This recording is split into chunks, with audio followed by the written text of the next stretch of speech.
Hey guys, this is Gavin. Welcome to the remote control PCB workshop. And today we're going to go over how to complete the schematic design process for the remote control PCB and then go over some few tips that will help you with the PCB design process. Now, before continuing, it's highly recommended that you complete Project 8, which is the 555 blinker PCB before going into this project. Now, if you want a complete walkthrough of it, you can watch the video on YouTube titled Ops Workshop 4 PCB Design with KiCad. I made this one last year, and it's a pretty in-depth guide of how to get through the 555 blinker PCB from end to end with the schematic design process and the PCB design process. And there's a lot of concepts that are gone over in that video, so make sure to watch that video first before you get into this.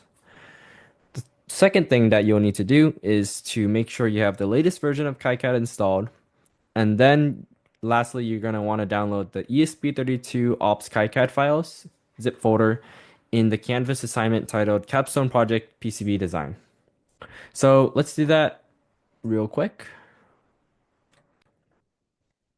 Should be on the top right here, KiCad ESP32 ops files. Just going to download this right here. And now it's in my downloads folder. Now I'm going to go back to my slides here. And let's get started. So for today's workshop, we're going to be creating a remote control PCB with these objectives. One, we're going to have it control a rover wirelessly through a joystick input with the ESP32. Secondly, it's going to use two LEDs, one red and also one green to indicate the rover's movement status. Now that red LED is going to turn on when the rover is not moving, and of course the green LED will be off at that time. And when the rover is moving, that green LED will turn on, and of course, the red one is going to turn off. Today, I'm going to be demonstrating a schematic design process in KiCad for this remote control PCB, and also at the end, give you tips for that PCB design process. Now, the completed and assembled schematic should look something like this below here, but it doesn't have to necessarily look exactly like this, of course. Just make sure that your connections are the same. To create a new project, you're going to go open KiCad and then go to File, create a new project, and please name it capstone underscore your first name and then your last name dot KiCad underscore pro. All right, so I just opened KiCad in my computer here. I'm going to go to Files and create a new project. I'm going to name that capstone and I'm going to list my name here. And that should be it for this portion. I'm going to show you what to do next on my second screen here. So next we're going to have to add our own symbol and footprint library for the ESP32, and essentially because it's not included in the KiCad library. So we're going to have to add it ourselves. And the first step to do that is, of course, if you remember that zip folder we just downloaded, we're going to go unzip that and then drag it into our project folder. And then I have some steps that I listed here, but I'm just going to actually show you how to do in KiCad. So I'm going to switch to my second screen here.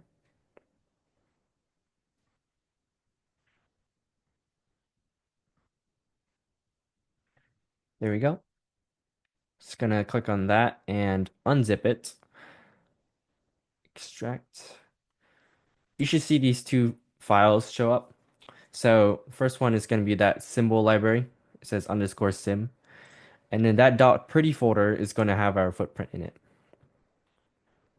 So in my downloads, I'm just going to highlight this, select it, and just drag it into my project folder.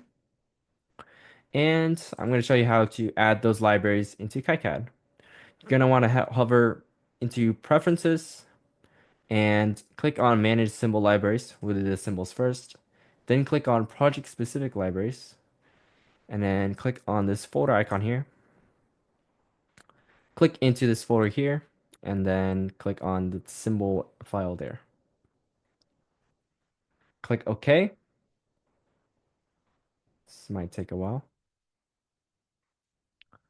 There you go. And then second one for the footprint library, go to project specific libraries, hit this folder here, and select that .pretty folder. And click OK. And now you have all your libraries loaded for the ESP32.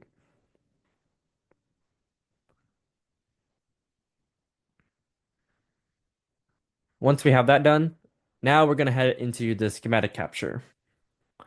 If you recall, for the schematic design process, this is going to include step one, to create and place all the symbols, and then we're going to assign footprints to those symbols.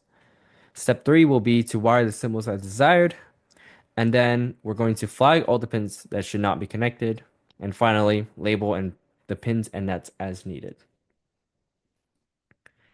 First, we're going to add those symbols, so press A or navigate to the right toolbar and click that triangle op amp symbol. We're going to search for these components you see here. First one's going to be that ESP32 board, and then the resistors, then the LEDs, and lastly, that pin socket to connect the joystick to the ESP32. Back in KiCad, I'm going to click on Schematic Editor. And here's my schematic editor. So first I'm going to add the ESP32 board.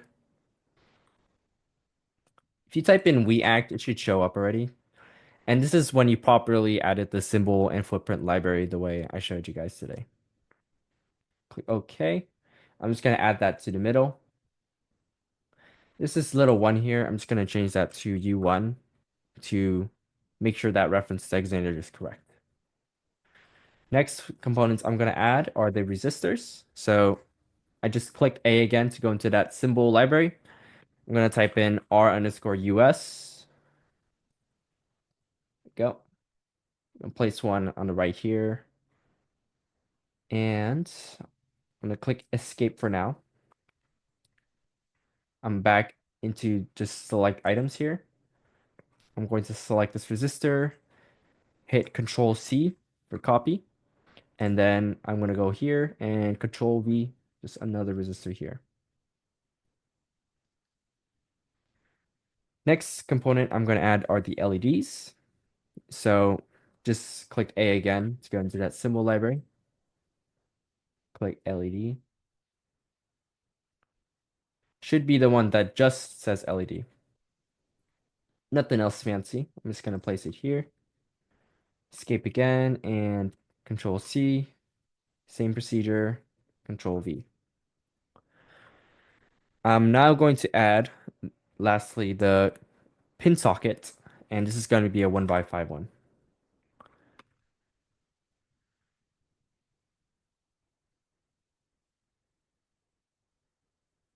Should be this one here. And I'm going to leave that on the left side here. I'm going to rotate this actually by hitting R 2 times. R, R. I'm going to place it here. There you go.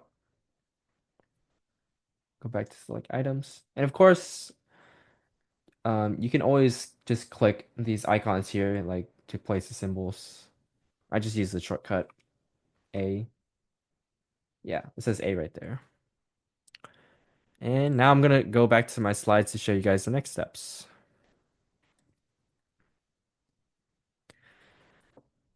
And the second step is going to be assigning component footprints. So for the ESP32, we imported that library for the ESP32 footprint. So I'm just gonna go in and add that. And I list some other footprints that we're going to need for this project.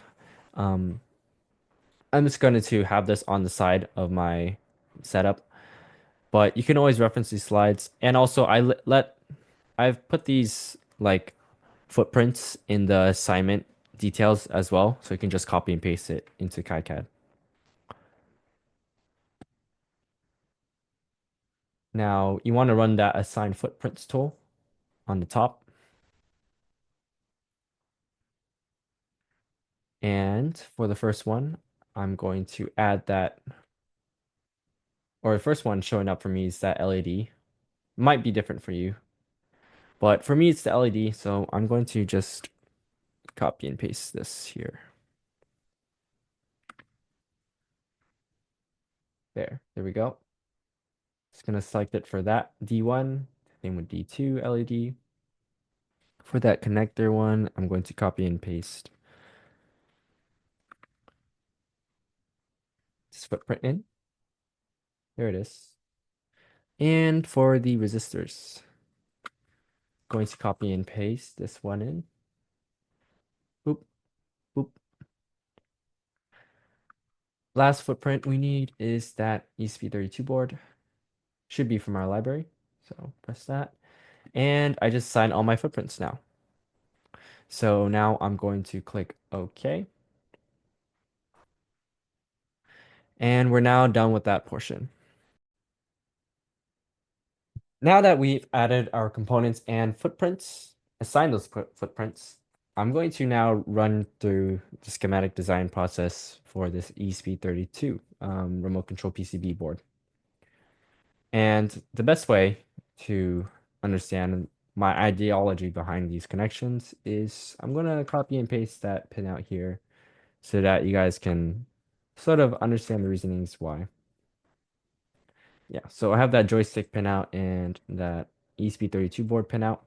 And remember, we're kind of treating this connector here as the joystick, but it's just the connector that's going to connect the joystick to the ESP32 on the board. Now, the first one is going to be the easy ones, which are the LEDs. If you recall, those are going to be needed to be connected to a GPIO.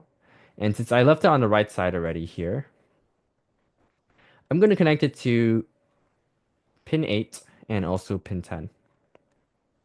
Those are some GPIO pins, so those will work. I'm going to hit W to connect that IO 8 to this resistor 1 here, and IO 10 to resistor 2. Below here, I'm going to make these connections here, resistor to LEDs, and then if you recall, these are going to go to ground. So I'm just going to use that earth symbol because I like it.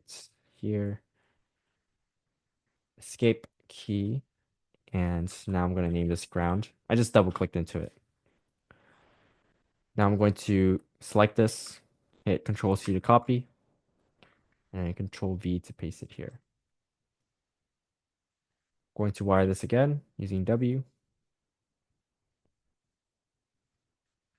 And if you recall, on the breadboard, we basically just use a jumper wire to connect this LED to the ESP32's ground. Pretend this green wire was the jumper wire.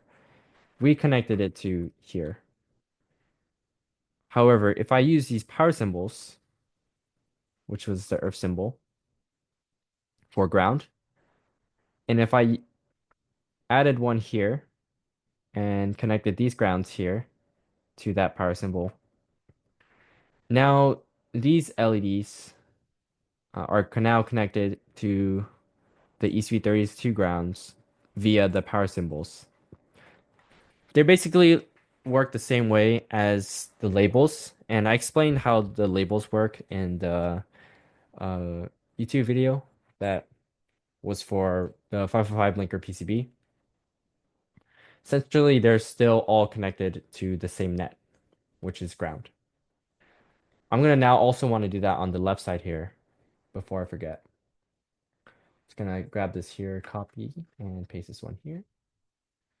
And connect these grounds to the same net.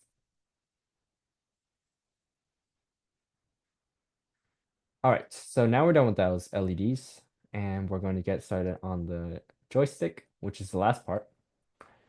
Now, if we look over here, the joystick's pinout includes for pin 1, which is ground, pin 2, VCC, which will be needed to be connected to a 5-volt voltage source. Pin 3 will be VRX, which is just that X axis of the joystick. And pin 4, it should be 4. I don't know why it says 5 here. It should be VRY, which is the Y axis of the joystick. And then this pin, which is SW, should be connected to,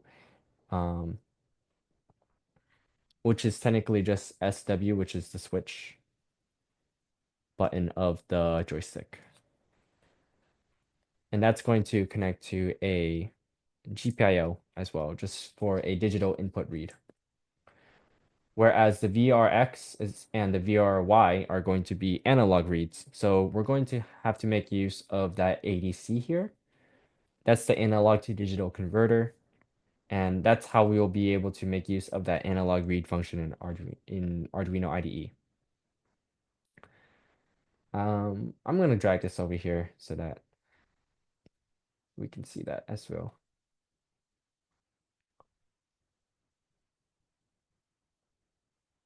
All right. First order of business, I'm going to connect pin 1 here to ground. I'm then going to connect pin 2 to this 5 volt here. I'm going to connect pin 3 VRX. That's going to be connected to an ADC pin. I'm going to use ADC on pin 1. So I'm going to connect that to IO1.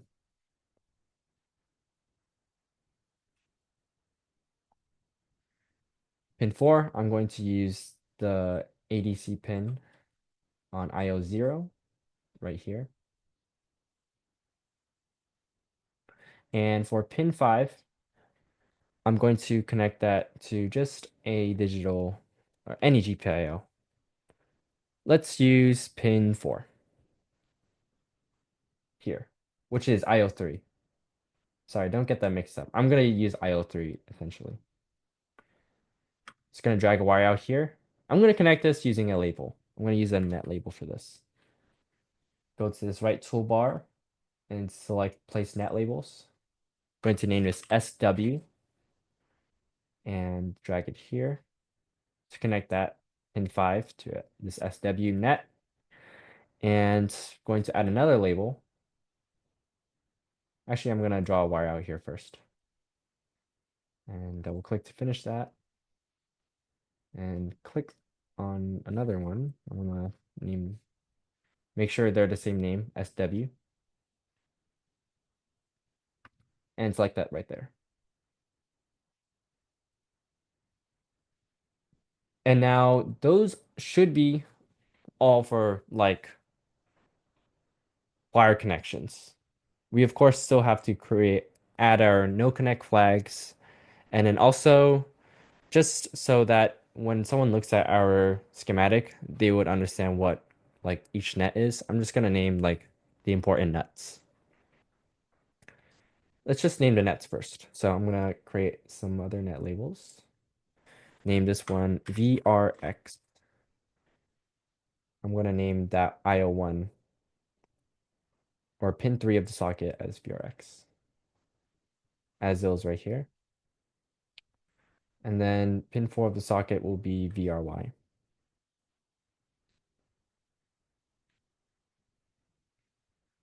And then after now, I'm going to add no connect flags. So let's do that. Now you see, actually, I'm going to show you what happens if I don't add no connect flags. If I go to the electrical rules checker and click run ERC, it will just flag all like the pins that are not connected. We don't want that. So we're going to add them to basically everything that's unconnected. Just denoting that, hey, we're not going to use these pins, so we leave them as unconnected. Ooh, and also, just so people understand when they read my schematic, I'm going to add 5 volt power symbol to this right here.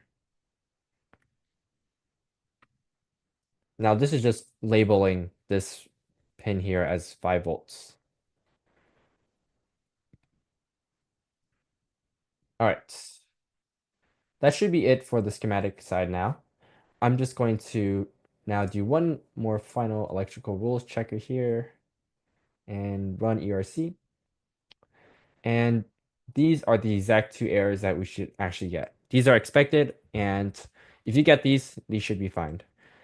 Basically, it will say input power pin not driven by any output power pins. These are for our 5 volt and ground labels. The reason why these show up are basically because KiCad doesn't know that we're going to power this whole remote control PCB with a USB-C cable, and that's what you've been doing for every single project. Just connecting a USB-C cable to the ESP32 so that it could power basically everything on our schematic here. Since we already know that, but KiCad doesn't, I'm just going to delete these markers here, and now we have zero errors, and now we should be good to go into the PCB now.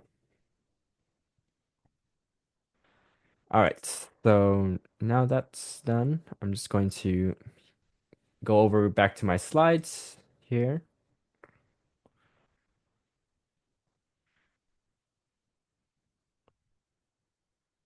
All right, there we go.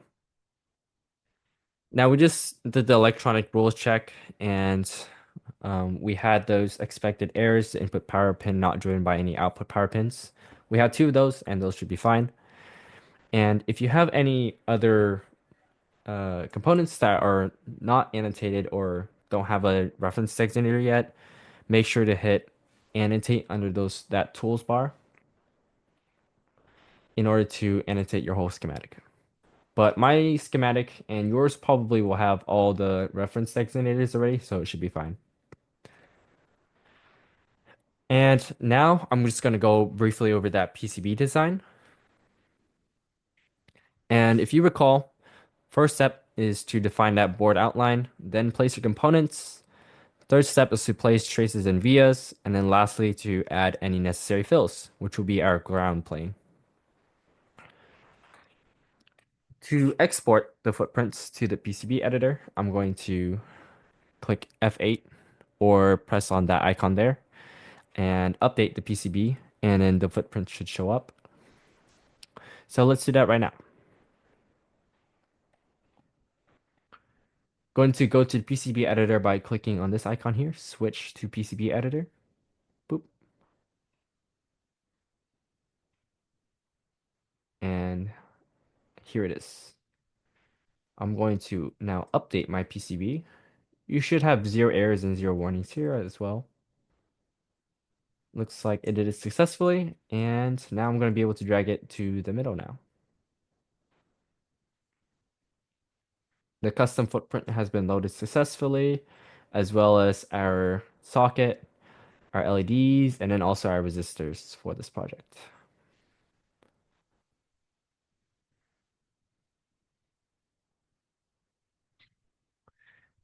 Second step now, in order to give you some tips to complete this PCB design process, is to select the edge cuts layer, and then it'll highlight gray once you select it.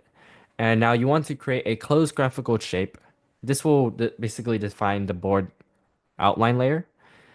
Now, it's recommended that you create a rectangle or a circle. Honestly, whatever you want. You can be creative and make it fun. Just make sure that you have it under 100 by 100 millimeter dimensions.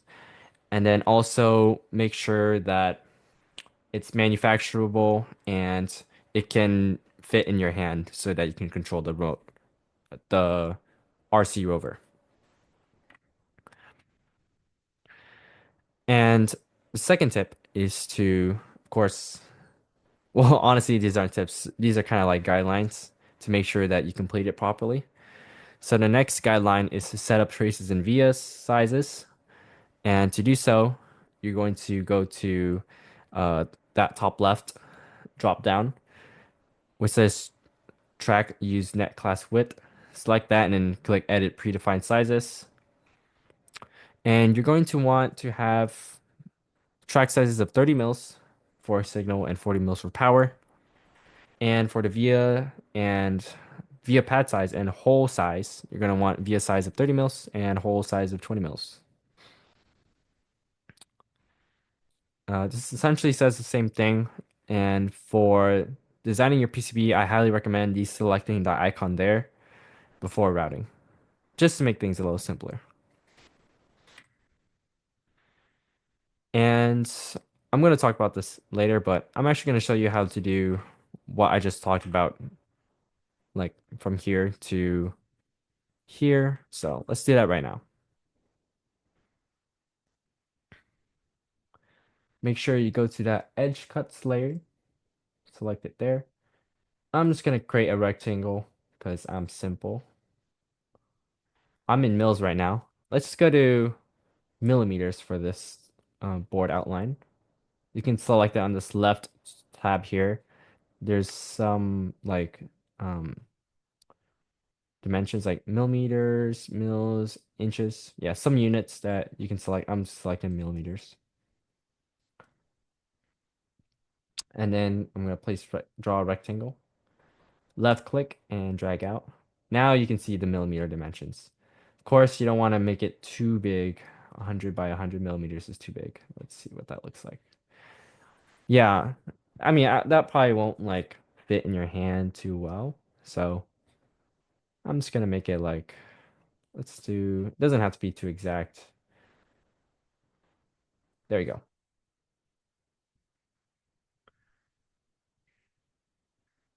And now the next step is to set up traces and via sizes. So I'm gonna do for the both.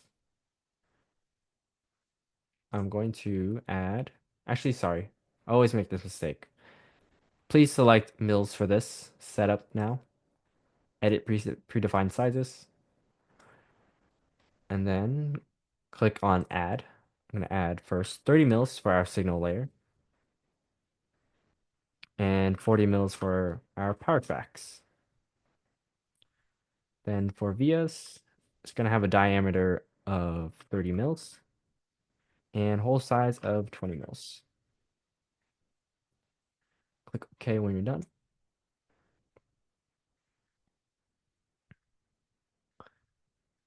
And yeah, that should be it for this portion. And I'm just gonna, I guess I'll give you a quick rundown of like recommended way to place your components. Well, the first recommendation is to have this pin socket on the edge of the board, and so that you can connect your remote control a little easier. I'll show you what that looks like on the Google slide later. But you will need to have like ground on the left side here, pin one, just so that the joystick can like basically like be off the board properly. So yeah, make sure you leave that on the top of the ESP32 somewhere. Then the second tips are to have these resistors next to these pins here. If I drag this around, you can see that R2 is connected to this pin 20 here. I'll leave it around here somewhere. R1 is connected to pin 18. I'm going to leave it here somewhere. Of course, make sure your courtyards aren't overlapping. Those are those pink fences. And you can leave your LEDs anywhere. Maybe I'll leave them at the top, for example. Let's actually move these like this. And then we'll have direct, easier connection here and here. All right. If we go into 3D viewer, you can kind of see what my board looks like. It will have some pin headers soldered onto these footprints here. And yeah, you can kind of visualize where that joystick's going to be and also the LEDs. To be honest, you guys can do so much better than just this rectangle here. I'd say maybe round out these corners here, or maybe like make it like mm, make it like a rounded out like rectangle, for example. I'll show you what some remote control PCBs look like last year as well. But of course, this is just an example. It's just a base to get you guys started. And another thing I wanted to show is, of course, select your tracks here. 30 mils for signal. For example, signal one will be like this VRX pin here. So click X. and route that with 30 mils. For power, that's going to be that 5-volt one. I'm just going to move this to the side here for power. 40 mils. See how it's a little thicker for those power traces. Of course, more current will be flowing through these traces, so you'll need it to be thicker. That connects to pin 9, which is that 5-volt pin. Yeah. Yeah, it's pretty noticeably wider than the signal tracer. Just make sure to follow that guideline for um, the other traces. Depending on your PCB design, you may or may not use VS as well. Now, I will say that you will actually probably not need to use VS for this whole PCB design process. So I just left it there just in case you needed to use them. And then of course, this last one here is last tip I want to show you is you can also, of course, just route directly under the component. There's going to be no issue with that. So you see how I'm like routing through that ESP32 footprint? Yeah, I straighten out there. But this is legal. So that's another tip here.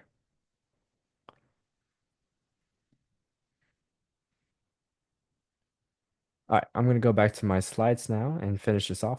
So when you're done with all your traces, which I probably did like maybe a third of those there for you, you'll have left ground unrouted. So now we can connect it with the ground plane.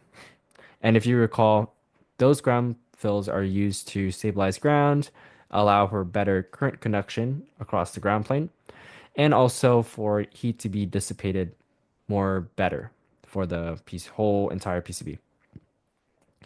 To add a fill, simply select on that icon on the right tray or Control Shift Z, and you'll need to select both the front and bottom copper layers. So if you see my image here, I've selected both front and bottom. We want ground planes on both layers. Then, although my image is incorrect, it should say ground here. I'll show you in a bit in KiCad. Um, Make sure you select that ground net, and then don't touch the rest of these parameters, and then just click OK.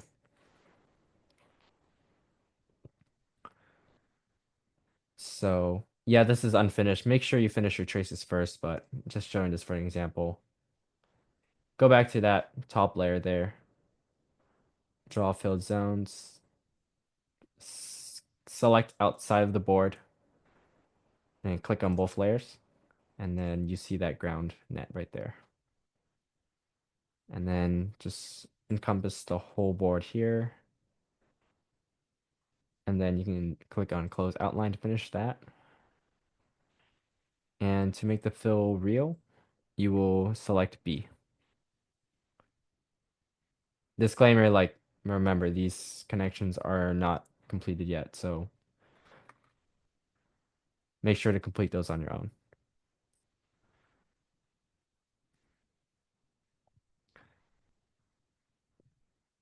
Yeah, so I just demonstrated what I did on the slide here, and you can click B to make the fill real, of course, after you've routed everything.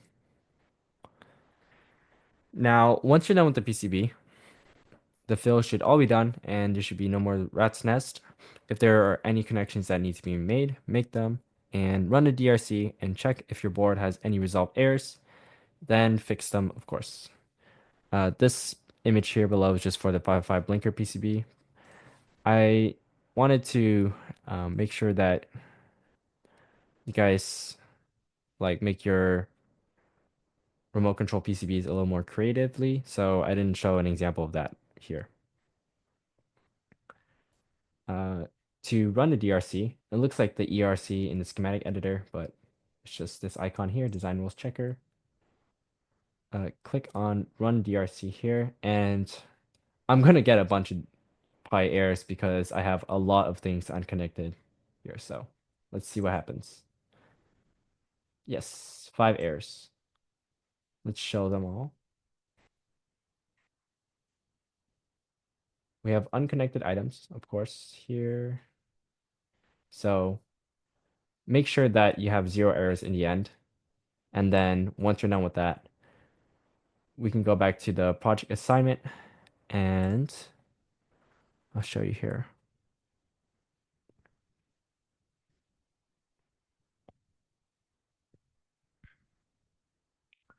Make sure to compress the KiCad project folders as a zip. Must contain the following: a .KiCad underscore pro file, the .KiCad underscore PCB, and then the .KiCad underscore SCH, which is your schematic file.